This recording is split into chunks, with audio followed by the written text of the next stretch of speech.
अनंत T refresh हमी।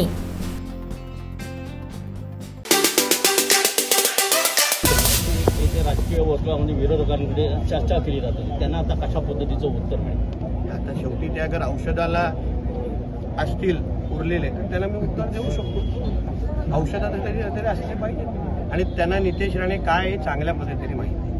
10 वर्ष नितेश राणेला काय काय अनुभव त्या लोकांनी दिलं, किती प्रेम दिलं मला, हे माझ्या विरोधकांना चांगल्या पद्धतीने माहिती आहे। ते सत्तेमध्ये असताना विरोधक म्हणून माझ्याबरोबर कसे वागले हे त्यांना चांगल्या पद्धतीने काही दिवसापासून आठवत असेल, कदाचित 15 डिसेंबरपासून आठवत असेल, तर त्यांना परत परत त्या गोष्टीची आठवण करून देण्याची फार प्रामाणिक जबाबदारी माझ्या खांद्यावर आहे, ती मी निश्चित पद्धतीने पार पाडेन। साहेब, या मतदारसंघातला आमदार कधी मंत्री होऊ शकत नाही, तो लागलेला कलंक आपण कलंक पुसला गेला आहे का, काय म्हणा?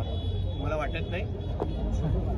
माझ्या देवगडवर नेहमी आरोप केले जायचे की देवगडचा आमदार हा कधीही मंत्री होत नाही, कधी सत्ताधारी होत नाही। तर यापुढे माझ्या देवगडवर कोणीही अशा पद्धतीचा म्हणजे कुठला काळा ठपका किंवा अशा कुठल्याही पत्रकारांनी अशा पद्धतीचा प्रश्न यापुढच्या देवगडच्या कुठल्याही लोकप्रतिनिधींना विचारू नये, अशा पद्धतीचा उदाहरण आता माझ्या निमित्ताने देवगडच्या आणि सिंधुदुर्गाच्या इतिहासामध्ये मिळालेला आहे। म्हणून आता हा तुमच्या विचारलेला शेवटचा प्रश्न आहे। यापुढे कुठल्याही पिढीच्या आमदाराला हा प्रश्न विचारायचा नाही।